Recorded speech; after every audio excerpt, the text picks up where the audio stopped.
अरब सागर में तैरते 5 शिवलिंगों का सबसे बड़ा रहस्य। एक ऐसा अनोखा शिवलिंग जो स्वयं अरब सागर में है। अरब सागर की लहरें शिवलिंग का जलाभिषेक करती हैं। आज हम आपको बताएंगे इस खास शिवलिंग से जुड़े कुछ खास रहस्य और ये भी बताएंगे कि आखिर ये इतना दिलचस्प क्यों है। गुजरात के भावनगर में कोलियाक के तट से 3 किलोमीटर अंदर अरब सागर में स्थित हैं निष्कलंक महादेव। यहाँ पर अरब सागर की लहरें रोज शिवलिंगों का अभिषेक करती हैं। लोग पानी में पैदल चलकर ही इस मंदिर के दर्शन करने आते हैं।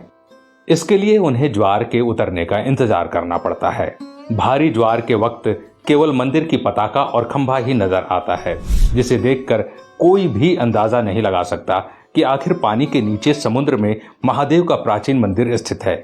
यहाँ पर शिवजी के 5 स्वयंभू शिवलिंग हैं। अब ये 5 शिवलिंग यहाँ आए कैसे? दोस्तों, इस मंदिर का इतिहास महाभारत काल से जुड़ा है। महाभारत के युद्ध में पांडवों ने कौरवों को मारकर युद्ध जीता था, लेकिन युद्ध समाप्ति के पश्चात पांडव ये जानकर बड़े दुखी हुए कि उन्हें अपने ही सगे संबंधियों की हत्या का पाप लगा है। इस पाप से छुटकारा पाने के लिए पांडव भगवान श्री कृष्ण से मिले। पाप से मुक्ति के लिए श्री कृष्ण ने पांडवों को एक काला ध्वज और एक काली गाय सौंपी और पांडवों को गाय का अनुसरण करने को कहा। यह भी बताया कि जब ध्वज और गाय दोनों का रंग काले से सफेद हो जाए तो समझ लेना कि तुम्हें पाप से मुक्ति मिल चुकी है। साथ ही श्री कृष्ण ने उनसे ये भी कहा कि जिस जगह ऐसा हो वहां पर तुम सब भगवान शिव की तपस्या करना।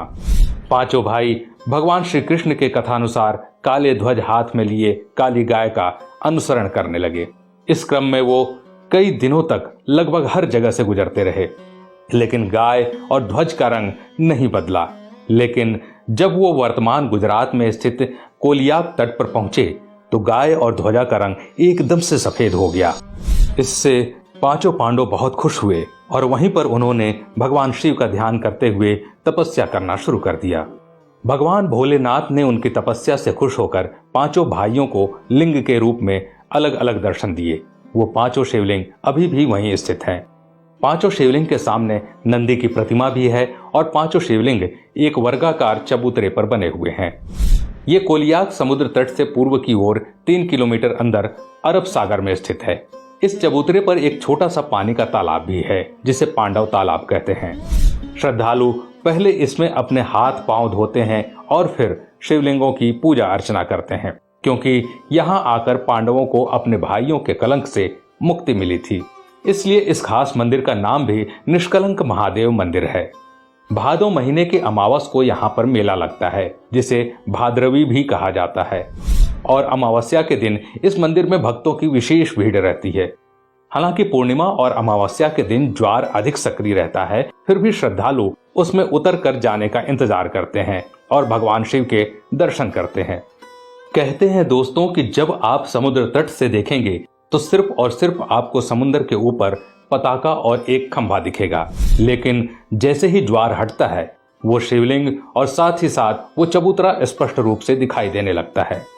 दोस्तों, ऐसा भी माना जाता है कि आज तक समुद्र की लहरें न ही उस पताका को हिला पाई और न ही खंभे को और न ही शिवलिंग को, क्योंकि अरब सागर स्वयं भगवान शिव का जलाभिषेक करता है।